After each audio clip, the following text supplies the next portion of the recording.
Breaking news out of Alaska, where that report involving Sarah Palin has now been released. A legislative committee investigating the governor has said she unlawfully abused her authority in firing the state's public safety commissioner.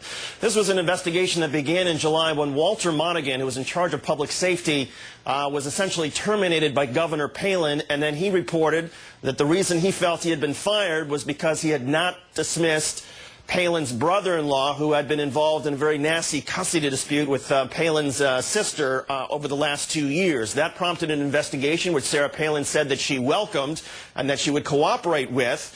And then when she was named John McCain's running mate, she decided she would not cooperate. The McCain campaign tried to squash subpoenas to many members of her staff. But again, this report out tonight says that, in fact, there were more than 19 different phone calls from Governor Palin, her husband Todd, her gubernatorial staff as part of the effort to pressure Public Safety Commissioner Walter Monaghan to fire Palin's brother-in-law. There is one glimmer of possible good news in this for Sarah Palin, and that is the investigative report concludes that the family grudge wasn't the sole reason for firing Monaghan, but says it was a contributing factor. And the fact that the report now says that it was a contributing factor to Palin's decision to fire Walter Monaghan, that undercuts what Sarah Palin has been saying for the last several months.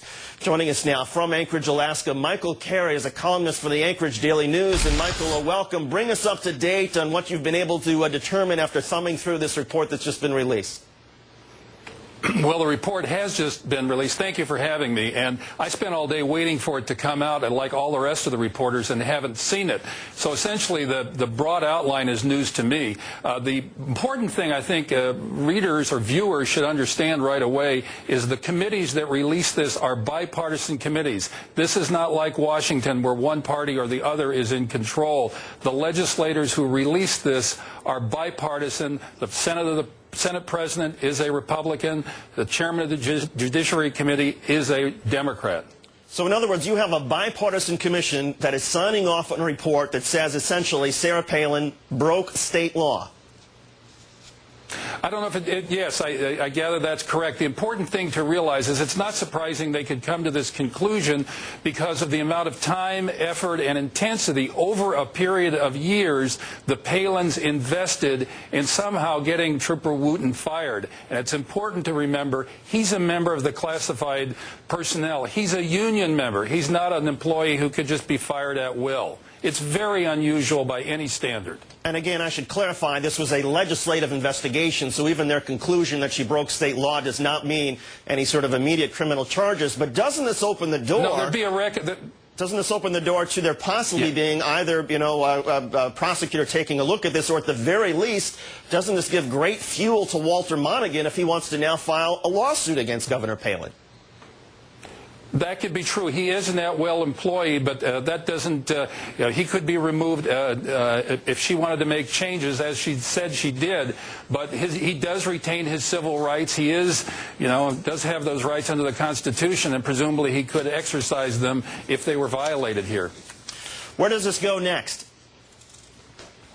I think the clear thing is it's going to be intensely political, and it's going to be in the presidential race and all over the United States, the kind of headline that you suggested.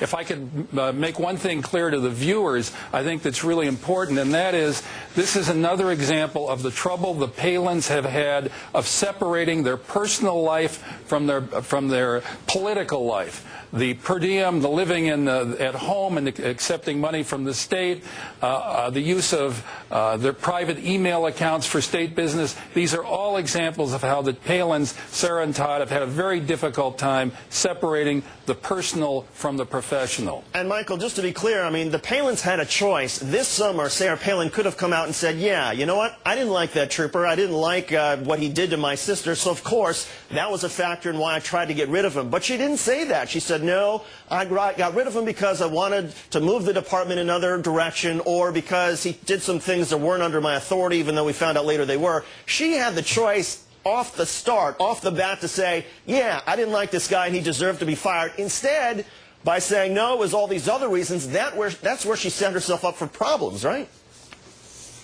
That's absolutely correct. And clearly, when she became candidate for vice president, everything changed. The people who were running her campaign entered into this, into Troopergate, and I think they made it a much, much bigger issue than it would have been if she said, as her husband has said, that I was concerned about my family, I want to defend and protect my family. If I went too far, I'm sorry, I won't do it again.